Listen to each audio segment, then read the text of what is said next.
Salut tout le monde, donc aujourd'hui je vous fais une petite vidéo au shop pour vous parler du tatouage 3D d'Ariole ma mère, comme je l'avais dit dans une précédente vidéo, et je vais vous parler un peu de tout, formation, inconvénients, avantages, etc. Donc voilà, je vais vous parler un peu de tout ça. Là pour parler un peu formation, j'ai passé une formation de 2 ans dans le tatouage artistique en fait à l'ISD de Longwy avec des professeurs super géniaux, la direction c'est pareil, je me suis éclatée. Et j'ai passé une très bonne année, deux très bonnes années là-bas. Voilà. Ensuite, j'ai passé une formation hygiène, ce qui est obligatoire chez les tatoueurs. Voilà. Et par la suite, je me suis formée dans le tatouage d'Aréole ma mère. En fait, j'ai passé une formation de quelques jours pour pouvoir vraiment développer ce côté-là et pouvoir proposer ce service à des patients ou des clients. En ce qui concerne le lieu où j'exerce, alors je suis située dans les alentours de Terville-Thionville. Je préfère pas donner précisément parce que normal. Et du coup, je suis dans un cabinet médical et ça se passe super bien pour l'instant. Donc voilà.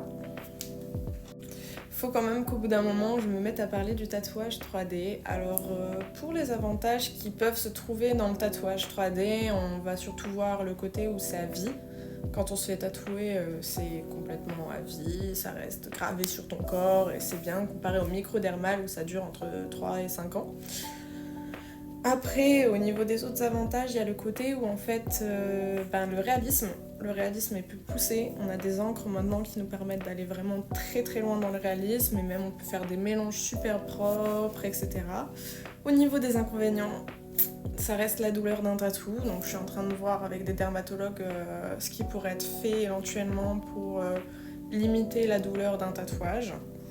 C'est également un processus un peu plus compliqué parce qu'en général, il faudrait passer une formation pour ça, ce que j'ai fait, parce que pas tout le monde peut le faire. Faut pas oublier que c'est des personnes qui ont eu quelques soucis et qui aimeraient justement remédier à fond ce souci et que si vous le faites demain en tant que tatoueur et que en fait, votre résultat n'est pas bon, ça peut leur créer plus de douleur que ce que c'était à la base.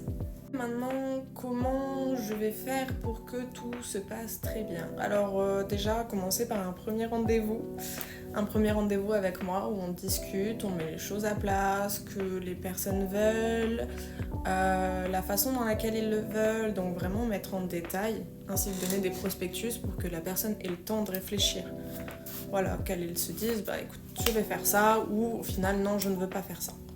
Voilà, ensuite préparer vraiment bien la séance tatouage, que la personne se sente à l'aise, qu'elle se sente relaxée et au final qu'elle se sente bien et qu'elle ressorte heureuse et pas sceptique face à tout ça. Donc je vais faire un suivi un peu complet où en fait je vais vous suivre du début jusqu'à vraiment la totale fin de la cicatrisation, voire même après. Donc voir s'il n'y a pas des retouches éventuelles à produire, des trucs qui sont bien passés, dont vous aimerez parler, ou mal passés, dont vous aimerez parler, etc. Donc vraiment avoir un suivi complet du début jusqu'à la fin, même encore après s'il y a besoin. Voir tout ça et être vraiment clean avec vous, vous suivre. Si n'importe quelle question, il n'y a jamais de questions bêtes, donc toutes les questions seront bonnes à prendre, etc. Désolée, j'ai dû couper un peu brusquement la vidéo parce qu'en fait ça a toqué et sonné à la porte du cabinet. Du coup, je vous fais des bisous, je vous dis merci, n'hésitez pas à partager, liker et à vous abonner. Donc je vous fais des bisous et au revoir, à la prochaine!